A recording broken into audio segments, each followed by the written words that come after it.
Let's go to Mayor Bloomberg's defense of his moves in evicting Occupy Wall Street.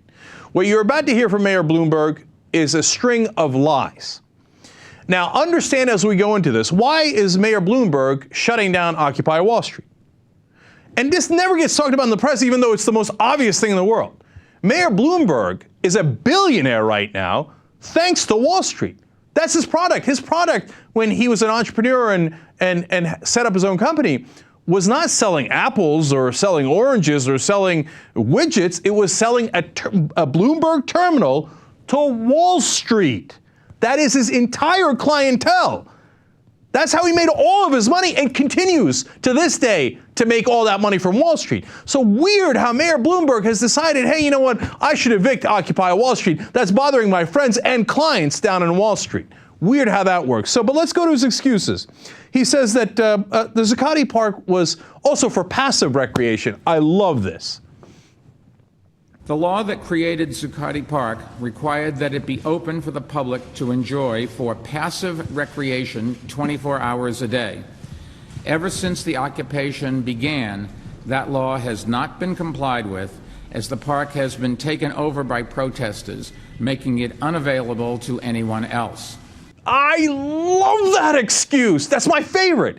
No, you can't be active in this park. If you're choosing to exercise your First Amendment rights actively, no, that's not American. If you were passive, if you're a sheep and you go in the park and you graze there like, oh, what does Mayor Bloomberg tell me to do? Then you're fine. This is for passive usage, not for active usage. Didn't you read that part of the First Amendment that says you have the right to speech and to free press and to redress of your grievances and protests, but only if you do it passively and go, oh, okay, Mayor Bloomberg. What a joke that was. Okay, and now let's go to a second excuse. From the beginning, I've said that the city has two principal goals: guaranteeing public health and safety and guaranteeing the protesters' First Amendment rights. But when those two goals clash, the health and safety of the public and our first responders must be the priority. Yet another lie. What health and safety problems? You're telling me you're going to do this and this press-savvy mayor is going to come on here, not cite any examples. Where's the fire hazard? Cite an example. Where's the violence? Where's the health problems? Cite an example. He doesn't have a single example. Comes out there and says, oh, ooh, boy, we were really concerned about that. What is it? What are we making up? Fire hazard? Yes, fire hazard. Safety and health. Oh, absolutely. That's why we had to shut down First Amendment protests. Otherwise, we love the First Amendment. It's just, oh, gosh darn it, that water, no, fire hazard. Yeah, that's our problem. Here we go again. No right is absolute, and with every right comes responsibility. The First Amendment gives every New Yorker the right to speak out, but it does not give anyone the right to sleep in a park or otherwise take it over to the exclusion of others, nor does it permit anyone in our society to live outside the law. Oh, I see. So first of all, are you outside the law when you take away their First Amendment rights? No, only they are, right? So that's an interesting way of framing it. Second of all, I love that part in the First Amendment that I apparently missed. You have the right to freedom of speech as long as you don't bring a tent or a sleeping bag or tarp. It's probably in there, but I didn't see it. It's like, oh, along with rights comes responsibilities. The responsibility for what? So for what? To make sure that you don't bother Wall Street? There's no excuse here. This is just one lie after another to say to his clients, am I doing a good enough job? Can I continue to get your money while I pretend to be the mayor of New York and actually care about all the citizens of New York, while in fact my whole job is to serve you, Wall Street. I am here for your beck and call. This is a guy who actually made the terrible mistake of once respecting.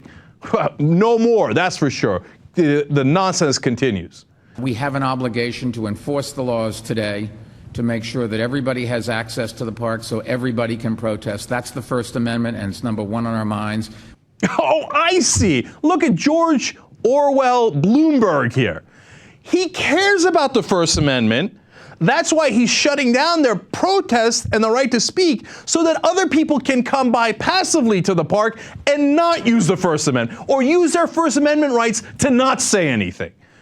Have you ever heard of a dumber argument or a more obvious lie in your life Well, at lunchtime, some guys used to come and not protest and not use their First Amendment rights, so I need to shut down your First Amendment rights so I can protect their First Amendment rights to eat a ham sandwich.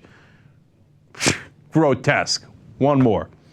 We are now ready to reopen the park, but understand that there is a court order, which we have not yet actually received, enjoining us from enforcing Brookfield's rules, and so the park will remain closed until we can clarify that situation.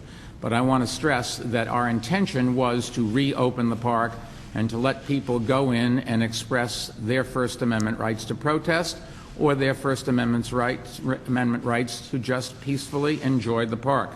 Yeah, Mayor Orwell makes a great point here. Originally, the judge says, I'm restraining you from kicking them out. You were wrong, okay? So Mayor Bloomberg looks at that and goes, oh, I see what you're saying. So I shouldn't allow them back in the park. The judge is like, no, I'm saying the exact opposite. You have to allow them back in the park. Mayor Bloomberg, during his press conference that you just saw, says, well, obviously that means I can't allow them back in the park until I figure out what the judge is saying. Can you read? Do you have trouble reading? Are you illiterate? Originally the judge said, you must allow them back in. He said, well, because of that, I cannot allow them back in because there's a ruling. Because it isn't about what the first judge said or what the second judge said. It isn't about the First Amendment. It isn't about any of that. It's about how can Mayor Bloomberg make more money off of Wall Street. He's not your mayor. He's the mayor of Wall Street. He's the mayor of the banks that he works for.